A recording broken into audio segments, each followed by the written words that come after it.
pas les réseaux sociaux. Dans le temps, on n'était que des titrologues. On titrologuait sur les journaux. On va s'arrêter. Ce que les journaux écrivent là, c'est ce que nous on lit et puis on rentre chez nous à la maison. Il n'y a pas chien, il n'y a pas chat. Voilà. On écoute Philippe Mangou et vous allez comprendre pourquoi Kone Zakaria a été financé et que cette rébellion a été entretenue. Et pourquoi il n'y a pas de plainte jusqu'à aujourd'hui. Pour ceux qui viennent d'arriver, on reprend pour mieux comprendre. Parce que c'est une vidéo, c'est une très longue vidéo. Il faut que les gens qui viennent là, ils vont comprendre de quoi il s'agit. C'est parti. Monsieur le Président, lorsque j'avais été questionné le 9 août 2011, 2 questions m'ont été posées.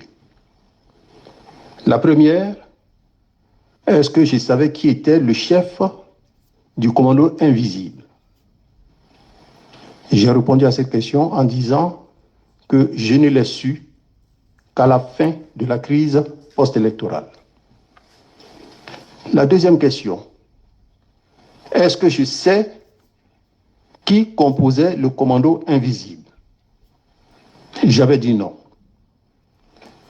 Mais aujourd'hui, en détenant ce deuxième élément, c'est-à-dire qui compose le commando invisible, comme mon maître me le demande, avec les infiltrations, je suis en mesure de vous dire que le président Laurent Gbagbo a financé accidentellement, je dis bien accidentellement, le commando invisible.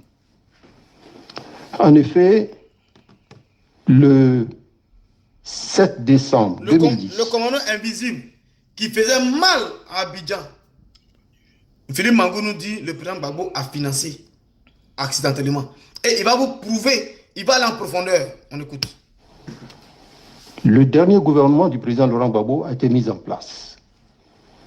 3 jours plus tard, c'est-à-dire le 10 décembre 2010, le président m'appelle. Il me demande donc de venir le voir à son bureau aux environs de 13h30. Et quand j'arrive, je trouve le président debout devant sa table de travail avec à ses côtés feu le ministre Tagro. Et le président de me dire ceci. Textuellement, Tagro revient d'une mission du Togo où il a rencontré dans sa chambre d'hôtel Kone Zakaria. Après avoir parlé avec lui, Kone Zakaria est d'accord, moyennant 500 millions de francs, en vue de s'acheter des armes, des munitions et autres, de désorganiser le dispositif des forces républicaines de Côte d'Ivoire, c'est-à-dire les ex-FAFEN, à l'est de la Côte d'Ivoire. Et il me demandait de lui indiquer un point à partir duquel Kone Zakaria allait commencer son action. Surpris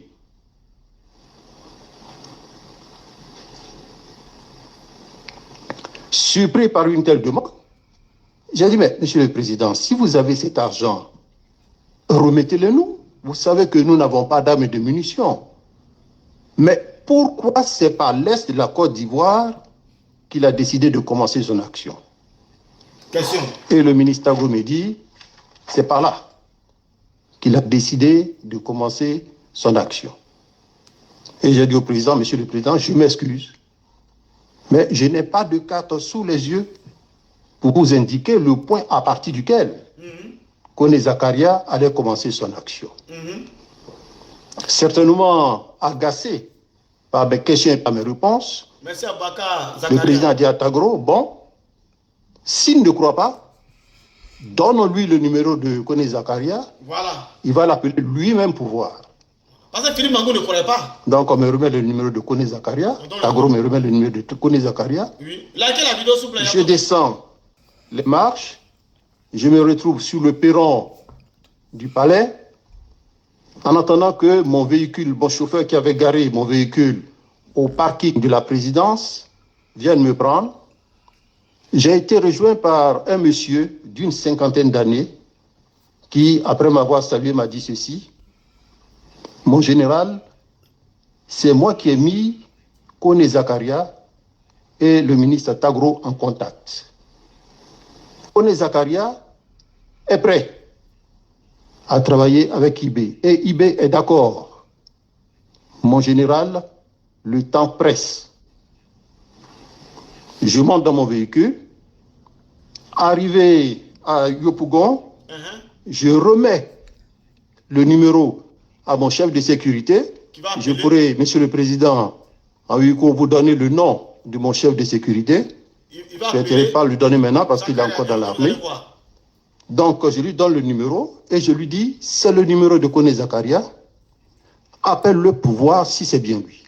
Il faut noter que mon élément connaît très bien Kone Zakaria pour avoir fait la formation avec lui. Et quand il appelle, qu'il tombe sur son interlocuteur, il me dit, mon général, c'est lui, mon général, c'est lui. Donc, je lui fais signe de lui dire que je vais lui parler. Donc, il annonce, ne quittez pas pour le chef d'état-major des armées. Kone Zakaria, bon, on a l'habitude de nous appeler classe. Donc, quand je prends le téléphone et que je dis « Allô », il me dit « Classe, bonjour ». Et je réponds « Bonjour, comment vas-tu » Il me dit « Ça va ». J'attends l'argent pour commencer le travail. Directement, lui, Ce qui veut dire que quand je suis parti de la présidence de la République, quelqu'un l'a appelé pour dire que le général allait t'appeler. Voici ce dont j'ai été témoin. Pour répondre maintenant à votre question, maître, je voudrais dire qu'il y a eu effectivement collusion entre IB et Kone Zakaria. Je peux continuer? Merci. Pour l'opération au niveau d'Abobo. À court de logistique, Kone Zakaria va user de ruse et de perfidie pour faire croire au président Laurent Gbagbo et au ministre Tagro qu'il va mener une action qui leur serait favorable au nord-est, mais au lieu de mener cette action, ils sont descendus tout simplement au sud-est pour mener l'opération au niveau d'Abobo. Ouais. L'argent remis a servi donc, maître, à l'infiltration des éléments, j'allais dire des lieutenants de Kone Zakaria. Un certain Ferré Konaté,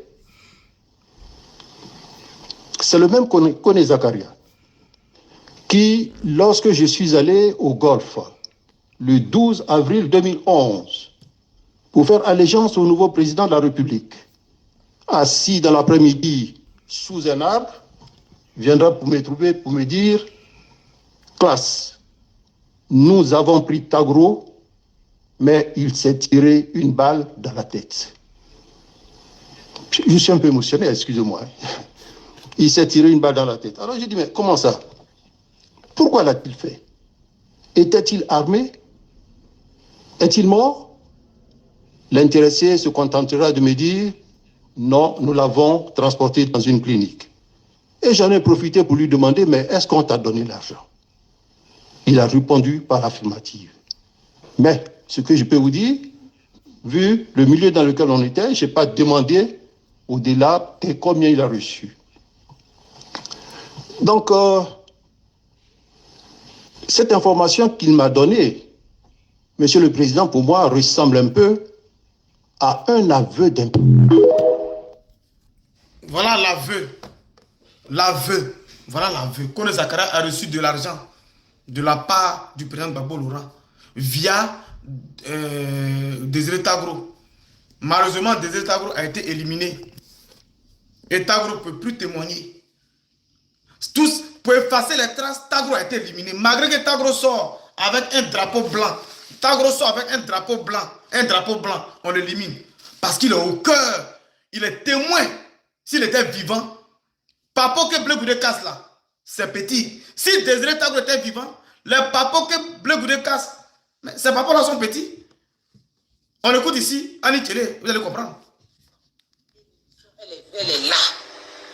Et dans l'émission, il dit que Soro Diom a dit que s'il était Premier ministre, la contrepartie du contrat, de l'accord, c'est qu'il désarmait avant d'aller aux élections, avant qu'on aille aux élections. Et Nati Bamba se fâche. Quelqu'un l'a appelé pour dire. Chez elle, il arrive, le Premier ministre Soro Diom est là, M. Meïté Sendou est là, Konaté Siriki est là, et puis, quelques temps après, le président Gbagbo arrive. Et puis elle prend la parole. Et ce que Blaine n'a pas dit, je vous dis toute la phrase, tout le texte qu'elle a dit, toute sa phrase. Elle dit, pourquoi tu as dit à Soro Diom, au Premier ministre, de désarmer? Tu n'avais pas le droit de lui dire de désarmer parce que les armes qu'il a là, ce n'est pas contre mon mari, c'est comme ça qu'elle a parlé. Ce n'est pas contre le président Gbagbo. Nazielou, ma hollandaise chérie, ce n'est pas contre le président Gbagbo. Les armes là, c'est contre Ouattara. Voilà exactement ce qu'elle a dit. Pour que Blé Goudé n'insiste plus sur le désarmement, ils sont obligés de lui dire la vérité. Pour dire Soro Diom que tu attaques là, Soro Diom que tu nagues là, les armes qu'il a là, ce n'est pas contre Gbagbo Laurent, c'est contre le président Alassane Ouattara. Blé Goudé, tête baissée, a rebroussé chemin, il a réfléchi chez lui à la maison, il n'a pas pu dormir toute la nuit. Donc Ado était la cible avec Soro Guillaume. Et Soro Guillaume, ces armes-là, il a stocké ça chez Soul to Soul. C'est ça, Ado a démasqué cela. Et Soro Guillaume a fui.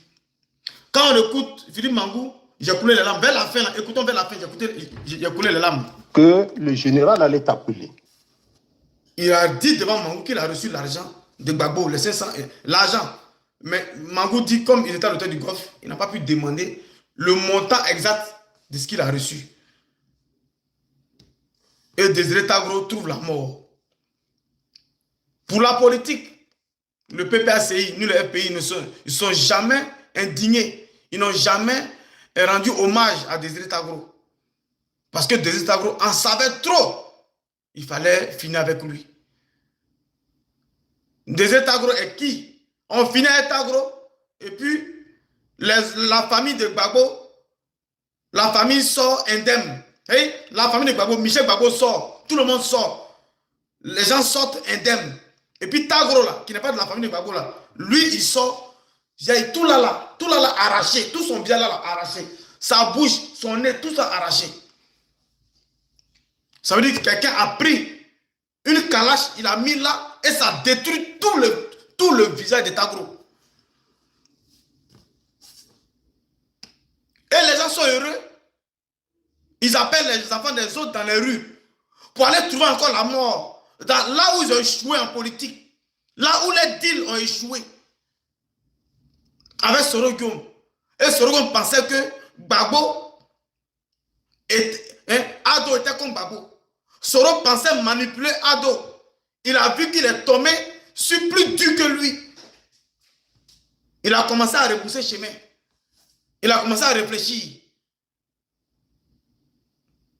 Le président Alassane Ouattara retrouve encore des armes chez Soro Guillaume Protocole.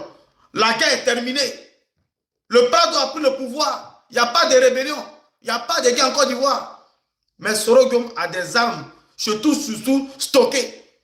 Mais quand Blé Goudé rend ce témoignage-là, ça doit vous ouvrir les yeux. Ça doit vous ouvrir vos oreilles et vos yeux. J'ai mal pour les parents de Tagro.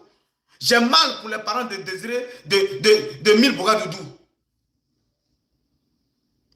Écoute ça.